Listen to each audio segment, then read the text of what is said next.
Économie de Max sur i24 News, merci d'être au rendez-vous. Programme aujourd'hui, Chine, États-Unis, un match, un enjeu qui contrôlera les règles du jeu du commerce mondial. Le sommet de l'APEC a exposé comme jamais cette semaine la rivalité entre les numéros 1 et 2 de l'économie mondiale. Quelle vision du libre-échange s'imposera autour du Pacifique? Décryptage et analyse dans un instant avec Dov Zera. Et puis quand Internet vient au secours des régions les plus reculées du Pakistan, perdu entre les montagnes du Nord, Gulmit a longtemps survécu grâce à ses récoltes de pommes de terre. Coupé du monde en 2010 après un glissement de terrain, le village a découvert alors les vertus de la connexion. Une révolution coûteuse, vous le découvrirez en reportage tout à l'heure. Voilà pour les titres. Soyez les bienvenus. Le tour du monde. Avant tout cela, de l'actu éco-international qui débute aujourd'hui en Israël avec la fin du suspense pour le budget de l'État 2015 et 2016. Un an de retard pour la version 2015 et c'est donc au bout de la nuit que les députés ont voté la loi de finances quelques heures seulement avant la date butoir grâce à une majorité d'une seule voix. Vote qui évite une dissolution de la Knesset et de nouvelles élections. 98 milliards de dollars pour les dépenses publiques cette année, 109 milliards l'an prochain. Le déficit est annoncé à 2,9% du PIB pour chacune des 2 années. La défense se voit affecter 14,3 milliards de dollars. Une rallonge est toutefois attendue. Le texte avait déjà été approuvé par la Commission des finances un peu plus tôt cette semaine et malgré certaines réserves. Au Japon, la récession constatée au 3e trimestre n'entraînera pas de modification de la politique monétaire déjà très accommodante. C'est ce qu'a annoncé ce jeudi la Banque centrale nippone qui espère toujours une reprise économique. La Banque du Japon continuera donc d'injecter l'équivalent de 600 milliards d'euros par an via notamment des rachats d'emprunts d'État. Malgré la faiblesse de l'investissement, Tokyo mise sur un coup de pouce du reste du monde. La croissance dans les économies avancées devrait se poursuivre et son effet positif est susceptible de se propager aux économies émergentes, lesquelles pourraient émerger dans une certaine mesure. Pour cette raison, les exportations devraient rester dans leur fourchette. Et avec des facteurs de soutien tels que la faiblesse du yen, les exportations pourraient même augmenter lentement. Et en parallèle, aux États-Unis, la Fed s'apprête, elle, à normaliser sa politique monétaire. Publié hier, le compte-rendu de sa dernière réunion du comité de politique monétaire fait ressortir que les conditions macroéconomiques pour une prochaine hausse des taux d'intérêt pourraient être atteintes le mois prochain. D'après la Réserve fédérale américaine, les inquiétudes sur l'économie mondiale ont diminué, mais doivent rester tout de même sous surveillance. On rappelle que les taux de la Fed sont proches de zéro depuis la crise de 2008. En bref, en France, notez que le gouvernement a évalué ce jeudi à 600 millions d'euros le coût pour l'an prochain des mesures annoncées pour renforcer la sécurité après les attentats de Paris, confirmant aussi une dégradation du déficit public. Un détour par le salon automobile de Los Angeles. Opération communication, opération rachat surtout pour Volkswagen, entachée par le scandale de ses moteurs truqués pour les tests anti-pollution. Le PDG de la branche USA a promis un remède. 120 000 des clients nord-américains du géant allemand ont souscrit aux compensations proposées. Le numéro 2 mondial de l'automobile risque gros aux États-Unis. J'ai vu les estimations, jusqu'à 50 milliards de dollars pour les poursuites, les amendes, les réclamations des concessionnaires et tout le reste. Maintenant, la chance de Volkswagen, c'est que leur premier marché mondial, celui sur lequel ils font le plus d'argent, c'est la Chine, pas les États-Unis. Et en Chine, heureusement là encore, ils ne vendent pas de diesel. Donc ils peuvent miser sur les bénéfices en provenance de Chine pour financer leurs ennuis ici, aux États-Unis.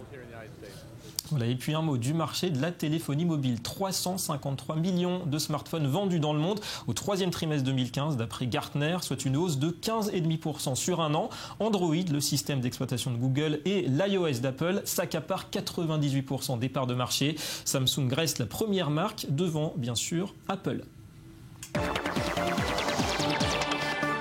Allez, on passe au bilan de la semaine pour les marchés financiers. Une question évidemment, comment le CAC 40 allait-il encaisser la vague d'attentats à Paris de vendredi dernier?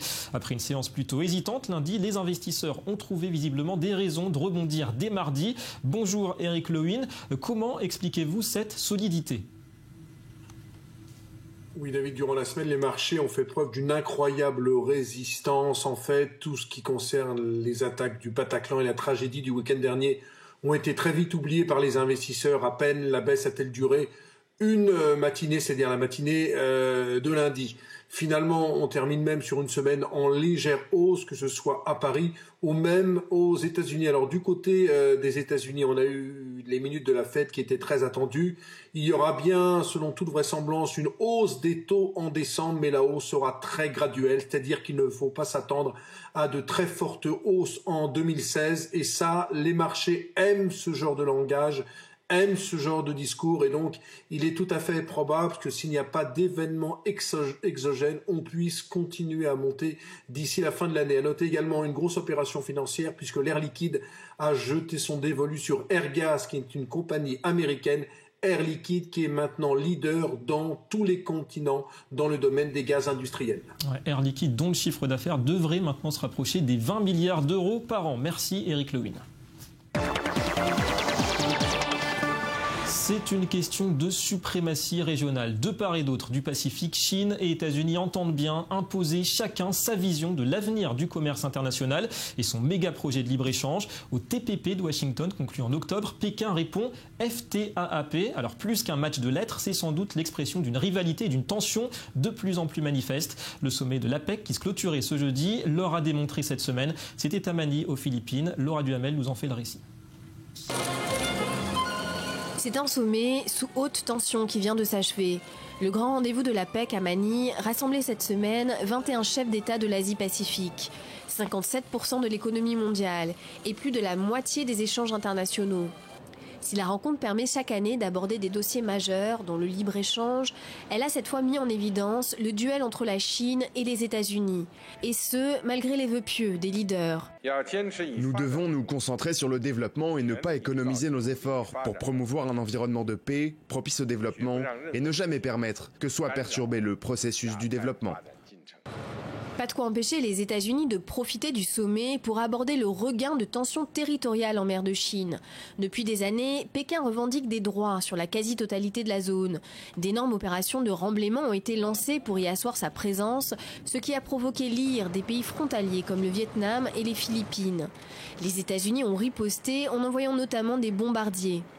Nous avons discuté de l'impact sur la stabilité régionale des réclamations de territoire de la Chine et des activités de construction.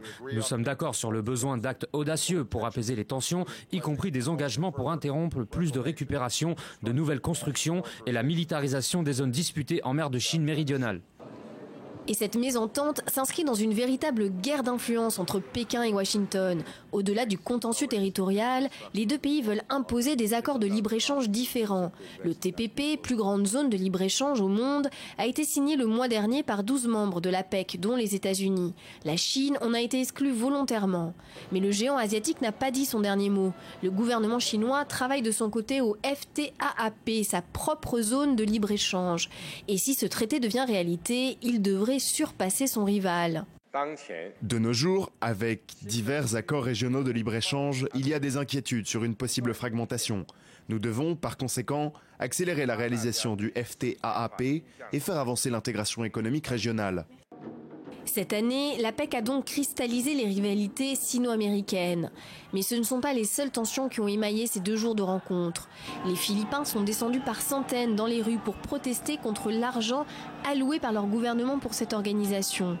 Et ce, alors que la pauvreté touche près de 25% de l'archipel. Une population qui ne voit pas vraiment les fruits de ces accords de coopération. On va revenir donc sur ce duel qui prend forme entre les États-Unis et la Chine autour du Pacifique, autour bien sûr des questions de libre-échange. Nous sommes en ligne avec Dov Zera. Bonjour. Bonjour. Vous êtes expert en économie internationale. Alors on l'a dit, ce sommet de l'APEC a exposé la rivalité USA-Chine. Dans cette rivalité, les aspects économiques et commerciaux sont-ils l'essentiel ou une simple vitrine d'un conflit bien plus large ? Ils sont essentiels, mais ils ne sont que des éléments d'un conflit plus large. Aux problématiques économiques et commerciales, il faut rajouter les problématiques monétaires, puisque même si c'est un petit peu plus difficile aujourd'hui pour la Chine envisage et cherche à remettre en cause la suprématie du dollar. Et bien entendu, ça s'inscrit aussi, comme votre reportage l'a présenté, dans les contentieux territoriaux et les contentieux maritimes.